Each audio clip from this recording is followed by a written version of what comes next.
Mobile खाना दो ना ही। हाँ जी दोस्तों, अस्सलाम वालेकुम। क्या हाल चाल है आप सबका? ठीक ठाक है, खैरियत से हैं? मैं हूं अरफाक अली और आप देख रहे हैं मेरा यूट्यूब चैनल।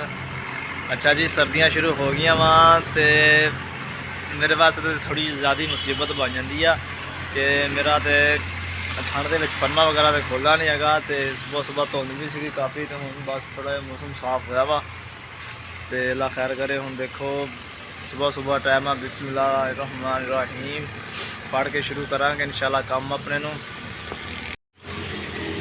दोस्तों फैक्ट्री पहुंचा तो बड़ी ही धुंध पई सी, हुण थोड़ा मौसम साफ होया वा।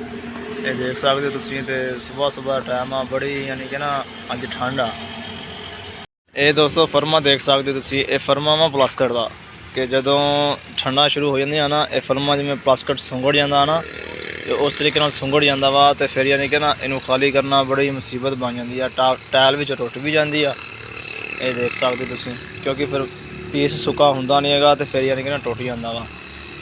हुण अल्लाह खैर करे, सर्दियों में भी काम करना ही आ कि इदा थोड़ी गुजारा होंदा वा।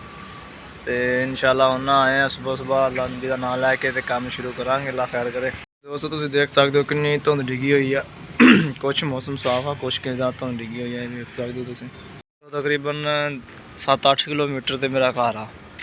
ये फैक्ट्री सी, तुहानूं पिछलियां वीडियो भी दिखाई होगी मैं अपनी फैक्ट्री। तो मेरा तकरीबन 7-8 किलोमीटर के घर आ। तो सुबह सुबह ठंड बड़ी होंदी आ।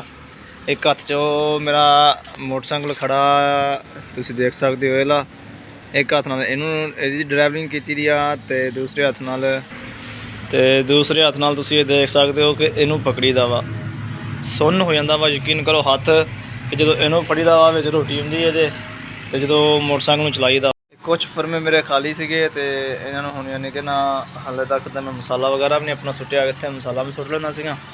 तो कुछ फर्मे खाली पै सीगा, इन्होंने डीजल डूजल ला के तैयारी करांगे। उन्नी देर मालक भी मेरे आ जाणगे जी। हुण कपड़े चेंज कर लिया तो हुण वो फर्मे जिहड़े तुसीं वेख सकदे हो थल्ले डिगे पै सीगे, उन्होंने डीजल डूजल वगैरह लावांगे, ला के फिर इत्थे मसाला वगैरह सुट्टना वा। तो बस हाले तक मालक नहीं आए गए तो मैं सुबह सुबह जल्दी निकल आया सीगा, क्योंकि मेरा सफ़र ज़्यादा वा तो उत्थों आना पैंदा ना इन्नी दूरों। चलो जल्दी आई थी अज सुबह सुबह इन्नी सर्दी लग रही सी ना कि बस कम दे पहुँच आए फैक्ट्री। मैं अपने घर जा रहा वहाँ, रास्ते के तकरीबन देख सकते तुसीं लोग रस्ते हाँ। मेरा बहुत ही प्यारा पालतू कुत्ता छोटा जिहा पालिया सीगा ते हुण माशाल्लाह देखो किड्डा सारा हो गया।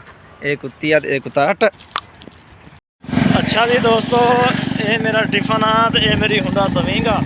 हुण मैं अपने घर को वापस जा रहा वहाँ, तकरीबन इसका सफ़र हैगा 7 तो 8 किलोमीटर आ। तो अल्लाह खैर करे हुण रास्ते दे विच जाके अपने घर भी यानी कि दिखावांगा।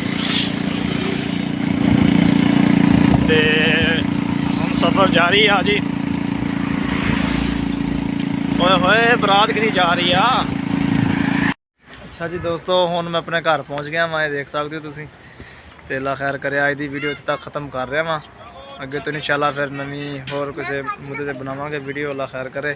और वीडियो देखनी शुरू करा करो, और वीडियो देखने से पहले मेरा यूट्यूब चैनल सबसक्राइब कर लिया करो ताकि मेरी हर आने वाली वीडियो तुहाडे तक पहुँच सके। और घंटी के बटन को लाजमी प्रेस कर दिया करो ताकि जो मैं वीडियो अपलोड करदा तो तुहाडे तक पहुँच सके। शुक्रिया।